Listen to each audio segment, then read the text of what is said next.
Syarat-syarat mendaftarkan perniagaan baru.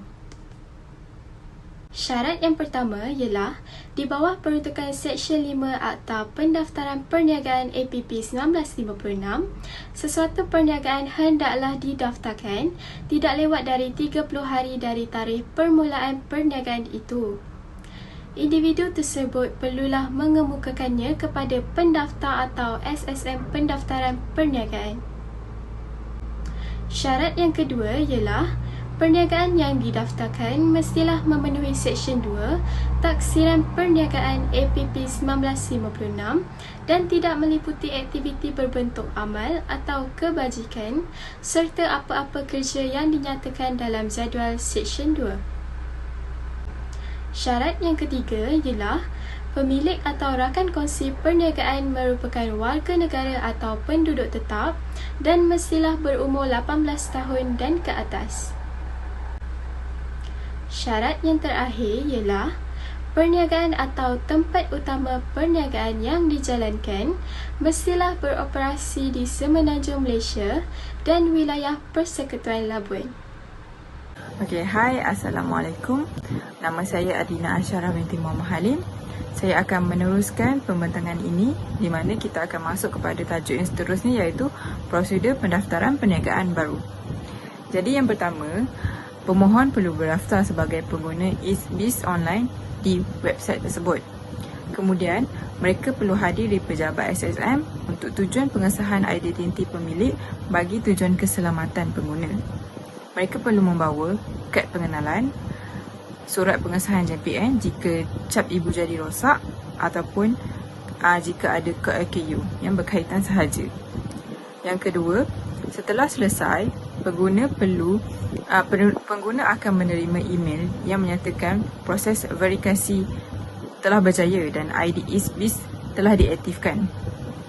Mereka perlu upload dalam sistem ISBIS dokumen yang berkaitan seperti salinan perjanjian perkongsian jika ada, surat kebenaran pengesahan agensi jika ada, jika jenis aktiviti perniagaan yang didaftarkan perlu kelulusan agensi tersebut. Yang ketiga, perniagaan boleh didaftarkan menggunakan nama perniagaan seperti yang pertama, nama trade iaitu nama perniagaan yang dicipta dan direka bagi tujuan komersial. Sebagai contoh, kedai Dobi Mewah, Lucky Star Catering. Yang kedua, nama sendiri, nama perniagaan yang menggunakan nama sendiri, sebagai contoh Restoran Ali Ahmad.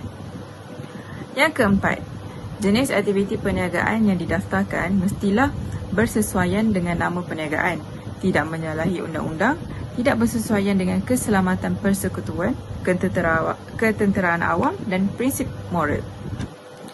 Yang kelima, mendaftar cawangan perniagaan. Sekiranya terdapat cawangan perniagaan yang hendak didaftarkan, cawangan perniagaan tersebut mestilah tidak sama dengan alamat utama perniagaan dan cawangan lain.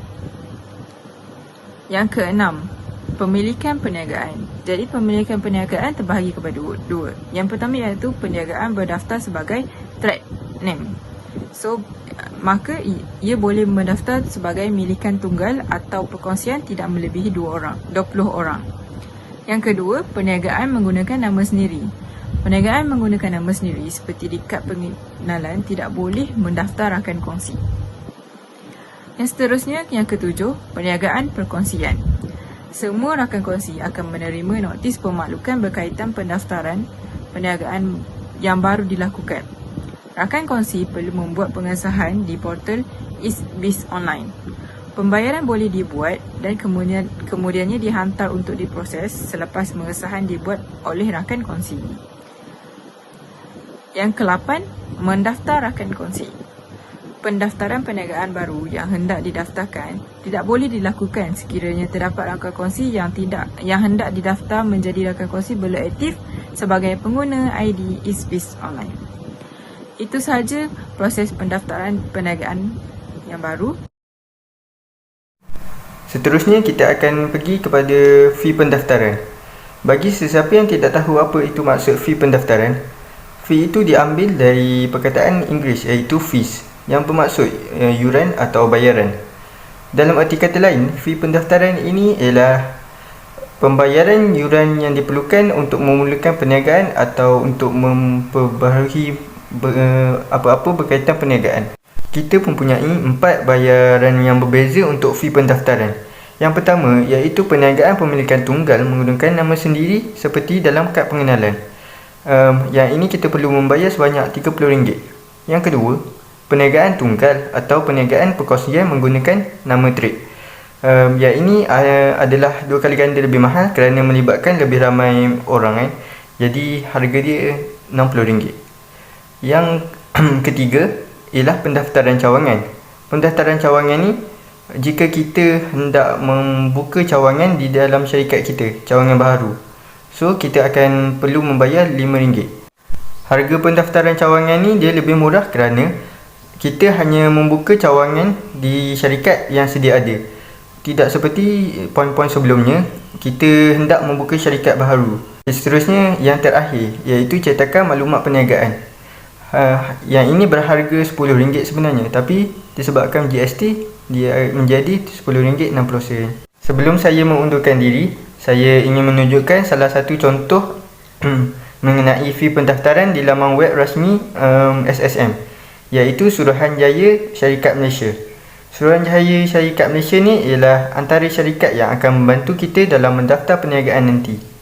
Jadi ini adalah contohnya. Okay, saya rasa itu sahaja daripada saya.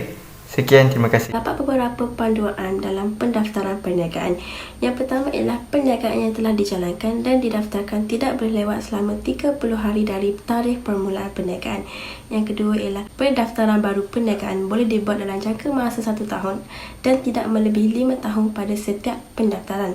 Yang ketiga ialah jenis perniagaan yang didaftarkan mestilah tidak boleh menyalahi undang-undang, tidak bersesuaian dengan keselamatan persekutuan, ketenteraman awam dan prinsip moral. Yang keempat ialah seseorang yang menjalankan perniagaan tanpa mendaftarkan perniagaan merupakan suatu kesalahan di bawah Akta Pendaftaran Perniagaan 1956 dan jika disabit kesalahan akan dikenakan denda tidak melebihi RM50,000 atau dipenjara selama 2 atau dipenjara tidak melebihi 2 tahun atau kedua-duanya. Dan yang terakhir sekali, pemilik perniagaan perlu bertanggungjawab untuk mendapatkan lesen, permit atau surat kebenaran yang sewajarnya daripada pihak berkuasa yang berkaitan bagi aktiviti perniagaan yang dijalankan walaupun pendaftaran perniagaan tersebut telah didaftarkan di SSM. Itu sahaja daripada kami. Sekian, terima kasih.